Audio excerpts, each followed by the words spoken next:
Today, in this video lecture, I am going to discuss another question from Block 6 of MEG 19, and this question is discuss how the major characters in Yasmin Gunaratne's novel A Change of Skies negotiate identity crisis and cultural assimilation. So, first subheading is Diaspora in the Question of Identity in A Change of Skies. Yasmin Gunratne's A Change of Skies is a novel deeply concerned with the problem of diaspora, identity crisis, and cultural assimilation. The major characters constantly struggle to understand who they are, and when they move from Sri Lanka to Australia, their identity is shaped not only by their homeland but also by the nature of the host country. The novel clearly shows that identity is not fixed, it changes with place, time, and experience. For example, Bharat and Navranjani arrive in Australia with strong Sri Lankan roots, but slowly their ideas about selfhood begin to shift due to social pressure and racial categorization. Here we see identity crisis faced by migrants. It shows that identity is not permanent, it changes when people move to another country. The author suggests that migrants are shaped not only by their own culture but also by how the host country treats them. And this is important because it challenges the idea that identity comes only from one's homeland. And this example of Bharat and Navranjani proves that migration forces people to rethink who they are.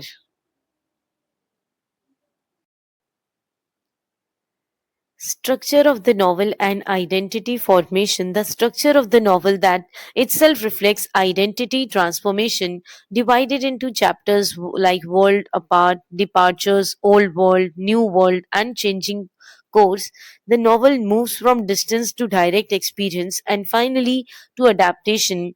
In Worlds Apart, cultures are imagined from afar, while later chapters focus on real encounters. This gradual movement mirrors the character's journey from confusion to negotiation and acceptance. For instance, Bharat's initial ideas about Australia collapse and once he faces racism and marginalization there.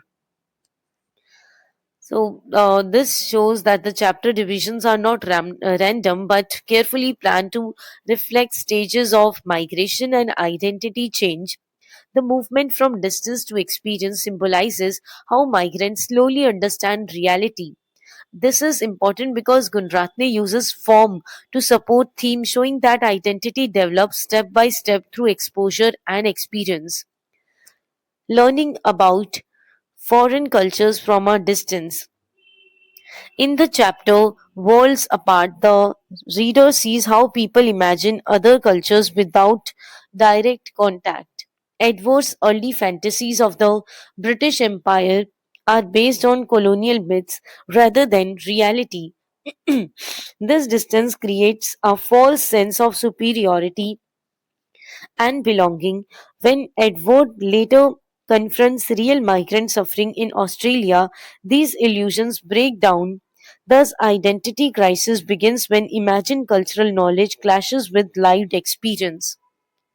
So it shows how people uses or form ideas about foreign cultures without real knowledge. Edward's early belief in imperial greatness is shown as false and shallow, and it criticizes colonial thinking by showing that imagined superiority collapses when faced with reality. Identity based on myths is fragile and cannot survive real cross cultural encounters. Edward as the first migrant and his identity crisis.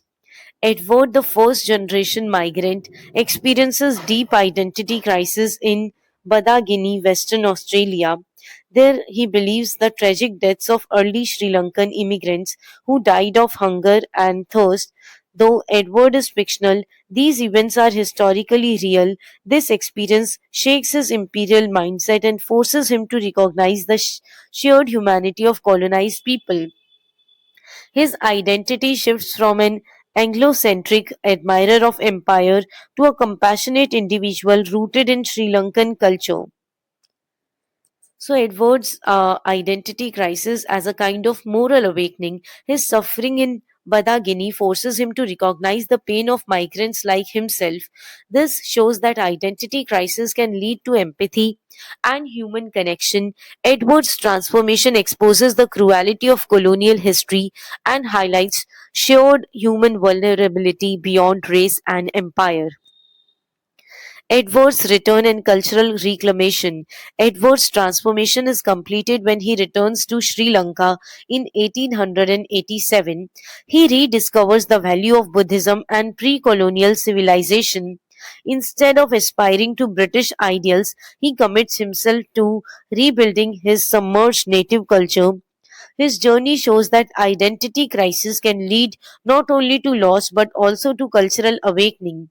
Edward's story lays the foundation for later generations who struggle um, differently but inherit the same questions of belonging. So, this shows that Edward's journey ends not in assimilation but in cultural recovery. His return to Sri Lanka represents resistance to colonial domination. And here the author suggests that migration does not always mean permanent loss, it can also renew pride in native culture. This challenges the idea that Western culture is superior. Bharat's identity crisis in multicultural Australia. Bharat's identity crisis is more complex than his grandfather's. In Australia, he is no longer a respected Sri Lankan academic but an Asian migrant. His earlier privilege disappears and he feels reduced to a faceless racial category. This causes deep insecurity. Unlike Edward, who reclaimed his roots, Bharat initially tries to raise his foreignness to survive socially and professionally. Here we see Bharat's deeper identity conflict. Unlike Edward, Bharat migrates to a supposedly multicultural society but still faces racism. And this exposes the myth of equality in multicultural nations. Bharat's loss of status shows how migrants are reduced to racial labels, causing psychological insecurity and confusion. Name change as a symbol of assimilation. Bharat's decision to change his name to Barry Mundi and Navranjani to Jean Mundi symbolizes forced assimilation. The act of discarding Oriental names is described humorously but painfully by Navranjani. The difficulty of waking up with Barry when you went to bed with Bharat shows how identity cannot be changed easily. The name change reflects Bharat's desperate attempt to fit into Australian stereotype and escape racial marginalization. So, the name change as a powerful symbol of self erasure. It shows that assimilation can be painful and unnatural.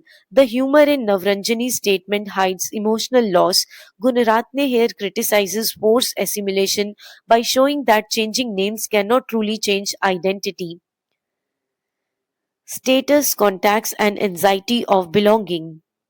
Bharat becomes obsessed with status and social networks, believing they are essential for survival in Australia. He notes that unlike Sri Lanka, there is no family or caste system to support him. This creates anxiety and fuels his identity crisis. His efforts to gain influence reveal how migrants measure self worth through acceptance by the dominant culture, even at the cost of personal authenticity.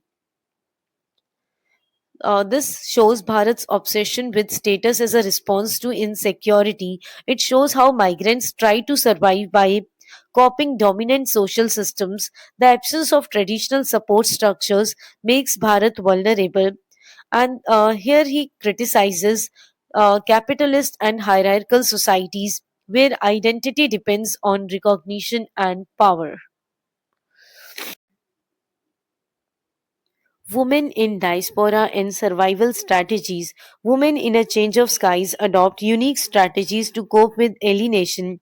As critique note, women recreate religious rituals, female bonding, and cultural memory. To survive, these strategies provide emotional continuity. Unlike male characters, women negotiate identity more flexibly. Their struggle is not only cultural but also gendered, shaped by expectations of wifehood and domestic roles. So this focuses on women's experiences in diaspora. It shows that women resist alienation through community, rituals, and shared memory. Unlike men, women rebuild identity through emotional and cultural continuity. And it highlights gender differences in migration experiences and values female resilience. Navranjani's initial loss and cultural shock. Navranjani migrates primarily as a wife, a common experience for many women. She faces climate differences and new social conventions and unfamiliar dress code. These changes threaten her psychological well being. Initially, migration signifies loss, fragmentation, and alienation. Unlike stereotypical portrayals, Gunaratne present Navranjani as confident and mentally resilient. So, from here, we get to know that migration is shown as a traumatic experience for women who follow their husbands, and it shows how everyday changes like clothing and climate affect mental health. Gunaratne challenges stereotypes by presenting Navranjani as emotionally strong, not helpless. This is a feminist networking or reworking of migrant narratives. Language as a tool of adaptation. One of Navranjani's first acts in Australia is listening to talk back radio to learn Australian vocabulary. This shows her practical approach to assimilation. Kunratne highlights the importance of English language proficiency in overcoming racial barriers. Navranjani adapts faster than Bharat because she understands that communication is essential for survival in a multicultural society. So it stresses the importance of language in cultural survival. English becomes a tool of power and inclusion. Navranjani's effort to learn Australian English shows her practical intelligence. Gunratne criticizes social systems that marginalize migrants through language barriers while also promoting adaptability. Resistance and acceptance of acculturation. Navranjani initially resists the name change because it threatens her native identity. Unlike Bharat, she does not see assimilation as self erasure. Later, she accepts acculturation only after affirming her Sri Lankan roots. This balanced approach allows her to integrate without losing herself. So, her journey suggests that true assimilation involves negotiation, not surrender. So it shows that true assimilation requires negotiation, not surrender. Navranjani's resistance to name change is an act of self respect. When she finally adapts, it is on her own terms. This promotes a balanced identity that includes both native and host cultures. Now, here, Jean as a cultural bridge. In the conduct of travelers, Jean realizes that Australians are really Asians deep down, indicating shared human experiences across cultures. She brings old stories from her homeland to interpret new experiences, while Berry teaches English to marginalized with Vietnamese migrants. Jean establishes a restaurant and cooking school, creating a genuine meeting point of cultures. Food becomes a metaphor for cultural fusion. So, from here we see Jean as a bridge between cultures. Unlike Bharat, she creates shared spaces through food and storytelling. The author suggests that culture is best exchanged through everyday practices rather than power structures. Jean's role challenges male dominated ideas of success, feminist voice, and independent identity. Jean eventually steps out of Barry's shadow and forges her own path. She becomes an independent cultural contributor rather than a supportive spouse. Her feminist concerns are evident when she refers to women, aborigines, Asians, and others as endangered species. Her cookery book, Something Rich and Strange, symbolizes her transformed identity, one that blends cultures creatively rather than hierarchically. So, genes feminist, there is a kind of genes feminist transformation here. Stepping out of her husband's shadow symbolizes women's self realization. Her concern for marginalized groups shows intersectional awareness, and it critically argues that multiculturalism values surface culture, means food, costume, while ignoring deeper inequalities. Edwina, who is also referred to as Veena, and the future of cultural assimilation. The third generation character, Edwina, who is called as Veena, appears in the epilogue and represents the future of diaspora identity through her parents. Though her parents die tragically, she continues the cultural expansion begun by Edward. Veena embodies liberation and assimilation without anxiety. In her Gunaratne suggests that identity crisis lessens with generations, giving way to confident multicultural belonging. So it presents Edwina as the resolution of identity crisis. She represents a generation that does not suffer the same conflicts. Her ease with multicultural identity suggests hope for the future. Gunratne argues that identity stabilizes over generations, moving from crisis to confidence. Through Edward, Bharat, Navranjani, and Edwina, A Change of Skies presents identity as fluid, evolving process shaped by migration and cultural contact. The novel shows that survival in diaspora requires acceptance, adaptation, and mutual exchange, not denial of one's roots. Gunratne ultimately celebrates hybrid identity as a source of richness rather than loss. So, A Change of Skies is not just a migrant story, but a exploration of power, culture, gender, and belonging. Gunratne presents identity as flexible, negotiated, and deeply human.